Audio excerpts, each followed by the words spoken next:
Setelah Newcastle United diakuisisi pemilik Arab Saudi, antusias dan harapan publik seketika melonjak. Publik sepak bola menanti apa yang bisa dilakukan dengan duit Arab tersebut pada Newcastle United. Perlahan namun pasti, sejak diakuisisi pada bulan Oktober 2021, Newcastle mulai merapikan keadaan yang ada. Mengingat keadaan Newcastle sebelumnya sedang amburadul dan berada di jurang degradasi. Dan benar saja Newcastle mulai merangsek keluar dari zona degradasi. Performa The Magpies pun semakin menanjak. Dan kini hingga laga ke-25, Newcastle United sudah bertengger di posisi 14 klasemen sementara Premier League. Tampaknya pengaruh akuisisi itu sudah mulai kelihatan, apalagi soal transfer pemain. Setelah mendapat dana segar dari Arab, terlihat Newcastle United sangat boros dalam menghabiskan dana itu di bursa transfer musim dingin 2022. Newcastle lewat perantara akuisisi mereka yakni Amanda Staveley dan Mehrdad Gudausi pada awalnya ingin sekali untuk langsung mendatangkan direktur olahraga yang handal agar mereka tepat dalam beroperasi di bursa transfer Januari 2022.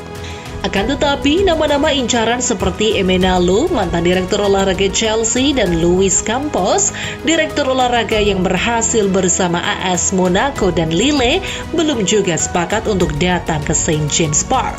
Dengan menggunakan sumber daya pemandu bakat yang ada, serta melirik pemain sesuai dengan kebutuhan pelatih, mau tidak mau harus dilakukan Newcastle. Dengan menghabiskan dana sekitar 92 juta pounds atau setara dengan 1,9 triliun rupiah, Newcastle perlahan mulai membenahi skuadnya. Pembelian pertama Newcastle yakni bek kanan Inggris Kieran Trippier dari Atletico Madrid. Beberapa waktu kemudian Newcastle membajak penyerang andalan sang rival di papan bawah Premier League Burnley, yakni Chris Wood. Jelang penutupan bursa, Newcastle United membuat kejutan dengan sukses memboyong gelandang Brazil Bruno Guimaraes dari Lyon. Kemudian pada hari terakhir bursa, Newcastle kembali mendatangkan dua pemain anyar lagi, yakni Matt Targett dari Aston Villa dan Dan Burn dari Brighton. Pos yang dibenahi Newcastle dengan transfer tersebut di atas kertas tepat. Seperti Trippier di sektor bek kanan yang sangat dibutuhkan dengan gol tendangan bebasnya maupun crossingnya yang akurat. Sementara itu, kehadiran Chris Wood dapat menambah lini depan yang sering ditinggal kalau Wilson cedera. Kehadiran Dan Burn dan Matt Targett di sektor kiri juga menambal kebocoran sektor pertahanan kiri Newcastle. Seorang Bruno Guimaraes juga dapat diandalkan sebagai motor serangan yang flamboyan di tengah bagi Newcastle yang selama ini belum dipunyai. Kebijakan transfer tersebut tentu berawal dari pengamatan secara langsung antara tim pelatih baru dan direktur olahraga Newcastle United. Mereka saling bertukar pikiran demi membawa pemain Newcastle dengan cara yang efektif dan efisien. Tim pelatih baru Newcastle, Eddie Howe bersama asistennya Jason Tindall yang datang pada November 2021 bertanggung jawab memberikan evaluasi pos mana saja yang harus dibenahi di skuadnya. Faktor pelatih Eddie Howe yang pernah melatih Bournemouth itu menjadi kunci perkembangan performa Newcastle. Meskipun di awal kedatangannya tak mulus setelah debutnya berakhir imbang 3-3 melawan Brentford. Di bawah asuhan Howe, permainan Newcastle selama beberapa bulan pertama terjebak di antara gaya permainan konservatif dan naluri mediocre bekas peninggalan Steve Bruce. Alhasil, debut Howe mengalami 4 kali kekalahan dari 7 pertandingan yang ia jalani di Premier League. Dalam hal penerapan filosofi bermain, tentu berbeda jauh dari pendahulunya di Newcastle, Steve Bruce yang cenderung bertahan dan terlihat miskin taktik. Howe adalah tipe pelatih muda yang progresif dan ekspansif dalam menerapkan sepak bola menyerang. Howe sering menggunakan pakem menyerang 4-3-3 ketika di Bournemouth. Kini pakem itu pun diterapkan di Newcastle. Ia mencoba memanfaatkan pemain yang ada. Tentu juga dengan ditambah amunisi baru sesuai kebutuhan strateginya. Howe dalam hal ini membuat semacam revolusi taktik di tubuh skuadnya. Salah satunya yakni melakukan perombakan cara bermain di sektor lini tengah. Beberapa hal transformasi pemain dilakukan Howe.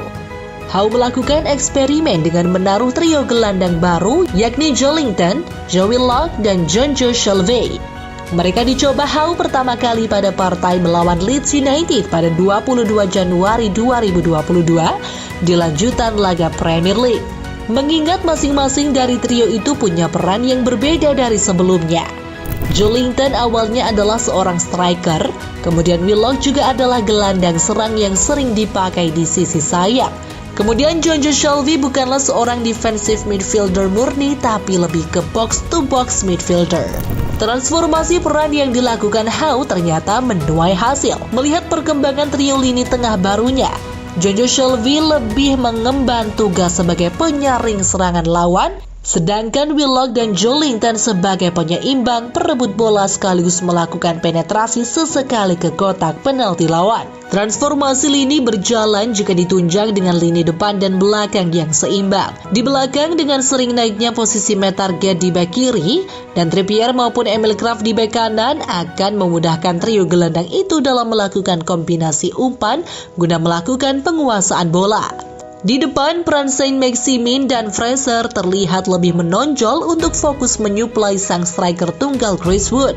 Fraser yang sudah lama tenggelam di bawah Steve Bruce, kini seperti kembali menemukan performa terbaiknya bersama pelatih lamanya di Bournemouth, Howe. Transformasi peran yang dilakukan Eddie Howe dan tim pelatih sejauh ini tampaknya berjalan lancar.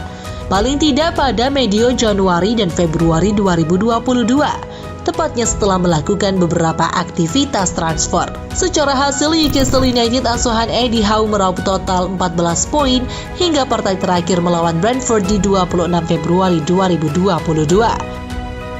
Newcastle tidak pernah kalah di Premier League sejak terakhir kali kalah 0-4 dari Manchester City pada 19 Desember 2021.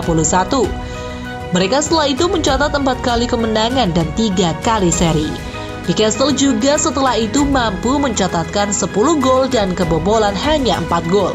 Hal ini menandakan progres nyata di lini belakang Newcastle. Perkembangan juga terjadi di sektor penyerangnya. Paling tidak, dari semua hasil positif itu mampu mengangkut Newcastle di papan klasemen Premier League dan terhindar dari jurang degradasi.